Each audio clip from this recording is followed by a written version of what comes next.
the ball or the foam roller.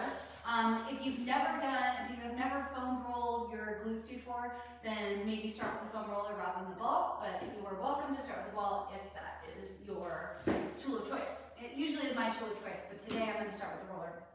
So come on down onto your elbow, and we're just going to go through the glute. So we want to go from the hip bone, so the pelvic bone, which rounds up the back. You'll find that when you roll on your roller, you don't want to be on the bone, you want to be just below that. And then we want to go down into that glute.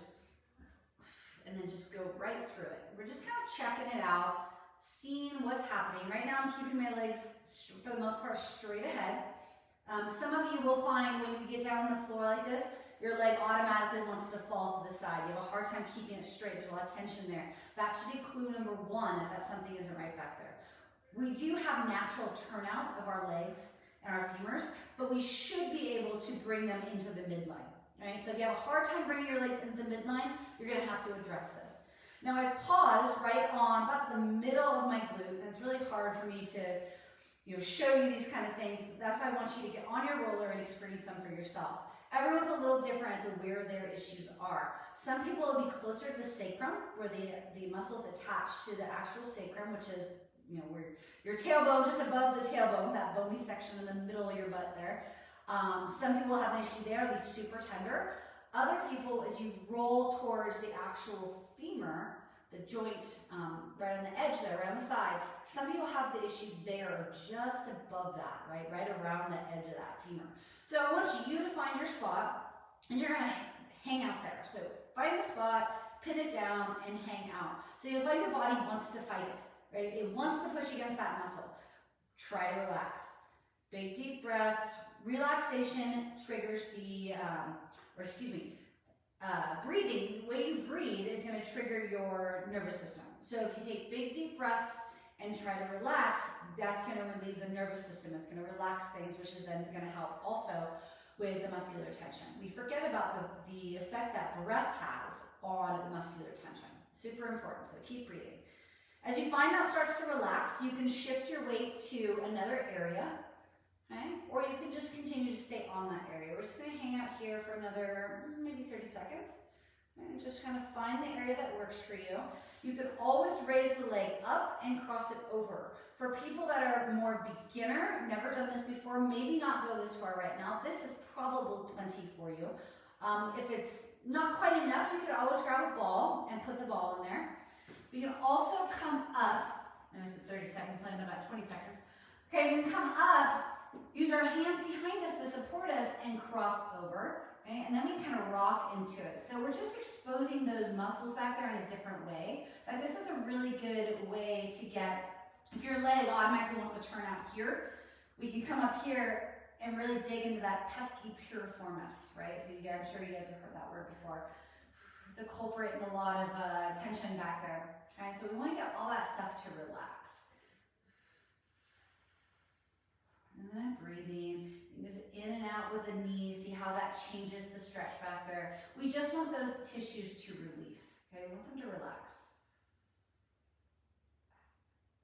Okay, and then let's go ahead and switch and go to the other side.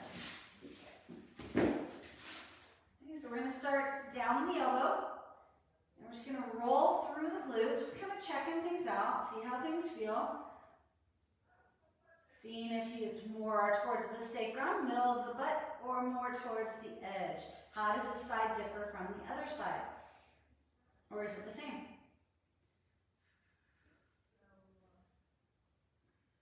I'm just rolling through. When you find that sensitive spot, that tender spot, we're going to hang out there. So those tender spots are clues that there's something not quite right there. They could be trigger points. They could be just adhesions, could be bound up fascia. There's no way to know for sure when you're rolling your own body exactly what that is, but there are areas that shouldn't be tender. So like, I always use the example, if someone comes up to you and tries to rub your shoulders, and you're like, oh my God, that hurts. Well, sometimes it's because they're digging too deep, but oftentimes it's because that tissue is so bound up and tender and sensitive that we can't stand to be touched there. So we don't touch there. But then that's actually the opposite of what we want to do. When we find that tender tissue, we want to make sure we address it. because those are areas that need to be addressed. That tension needs to be released. And I know it's not comfortable, but it's something that has to be done. So if you can't stand, you don't have to spend all day on it. In fact, I don't recommend you spend all day trying to iron out, is what I call it, the tissue. But little bits at a time. It will get easier if you're consistent. Everything in life will be achieved through consistency. If you're not consistent, you're not going to get there. So you have to be consistent.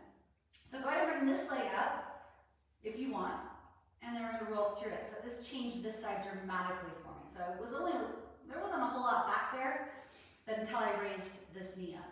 Now there's a big old spot that feels great. And making sure you're breathing. If you'd like to do little up and down movements, you can. Really, I always tell people there's not really a way that's wrong with foam rolling. It just depends on the goal of the foam rolling. If you're moving really fast, you're not going to really get those muscles to release. You need to actually apply the pressure and hold it there in order to really get some change. But any foam rolling is better than none. So I tell people some is better than none. A little bit longer here. Pull it in and out. And let's just go ahead and sit up. So changing the position. I'm going to cross the leg again.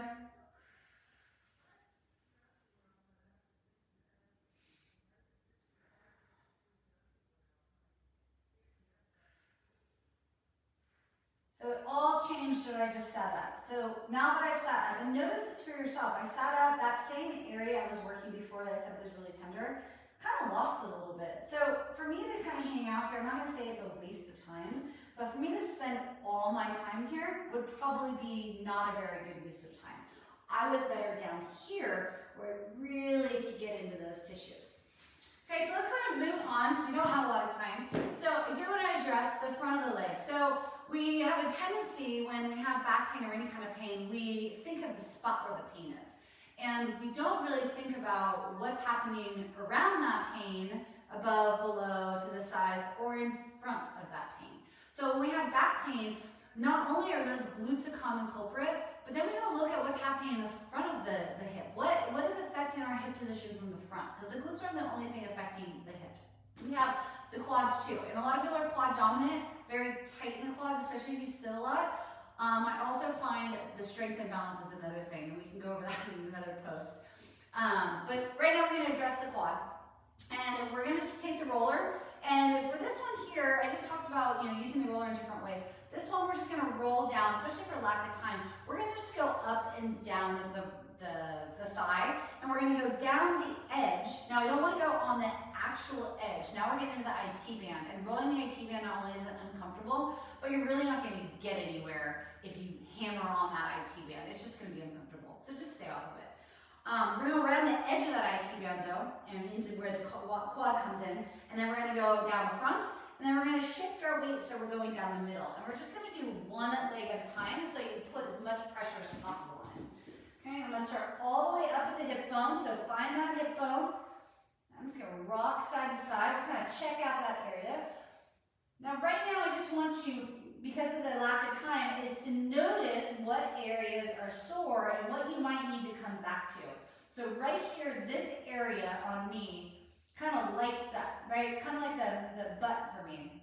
It lights up, it's really tender. I actually can feel it pulling into my back a little bit. Not pain, but there's a sensation that kind of pulls up into my back when I hang out on this area. Okay, so notice what's there. So now we're going to move on. So I'm going to start down the edge of that quad, and I'm probably going to leave the screen here. Okay, so as I'm going down, I'm noticing areas. So right there, there's a nice little area. So I want to come back to that. Okay, and continue down. Not too bad down there. I mean, it's tender, but not too bad. Once you hit the top of the knee, make sure you go all the way down the knee. You're going to make your way, same position outside the leg, back up. So there's a spot right there. So I go back and address that by holding that position and maybe doing like little rolls on it. And then come back down. And all the way up to the top. And then I'm going to shift my position. So now I'm pretty much flat. Now I'm flat, but my weight is only on this one leg here. And I'm gonna go all the way down, so I'm gonna check this out again. Notice areas that kind of stand out to me. There's one about right there, about mid-quad. So that's one I want to come back to and address. All the way to the top of the knee. Not a whole lot down there. And then straight back up again. See if there's any spots that stand out that I missed. Nope, just the one right in the middle there. Nice. And I'm going to shift my weight to the inside. And this one's a little harder. You might have to adjust the roller, especially if you have a long roller. So for this one here, I'm going to bring it out. I'm actually going to catch a little bit of the inner, well, see if I can show you guys this. So I'm going to catch a little bit of the inner thigh with this one, okay? So I'm going to kind of go at an angle, start up high, and I'm going to come down the thigh. So I got a little bit of the inner thigh, but I'm trying to catch more of the quad. Not that it's wrong to go inner thigh, it just depends on what you're looking for. You actually might find some good stuff in that inner thigh if you do it. Okay, and then work the way back down, up. Checking out, there's a spot, that's about mid-thigh again, which goes along with what I found in those other two positions. Okay, so for the sake of time, I'm not going to do the other leg, and I'm not going to hang out there. But what you would want to do, so to kind of recap and tell you where you want to go from here, since I try to keep these videos to 10 minutes. So we addressed the glutes. I showed you how to do that. Did it with a roller, you can do it with a ball. Address the front of the leg. You can do it with a roller. You can also do it with the ball too. A little more hairball using the ball as it is with all areas. But you want to go the side of the quad, the top of the quad, and then try to hit that inner edge, which might give you a little bit of that inner thigh too. For some of you, that inner thigh might be coming into play as well. And then after that, I mean, you don't have to spend a lot of time. So I'm talking like to start maybe a minute, right? Rolling through everything, kind of checking it out, hanging out. You can always go back and spend an extra 30 seconds here and there, so we don't need to spend all day on it. Minute each spot, minute on this side, minute here, and then I would go into doing a few stretches. So now you worked out some of the mobility restriction, so now you want to actually do a few stretches to kind of hold, I don't want to say hold that mobility, so to continue to increase the mobility. So the soft tissue work alone is not enough, and I think I've mentioned this before, but you need to work on the soft tissue mobility, rolling it out, using bands. There's some bands you can wrap, so all kinds of different ways you can increase the actual tissue mobility. Then you want to actually take it a step further and do some stretching. Okay, so you want to stretch those areas that you just worked on. Then, you're not done yet, you want to take it another step further, and this is for true tissue change. And I know not everyone has time to do this every single day, and I'm not saying you, well, in a perfect world, you would do it every single day, and you'd spend a little bit of time on those problem areas, because that's how you improve.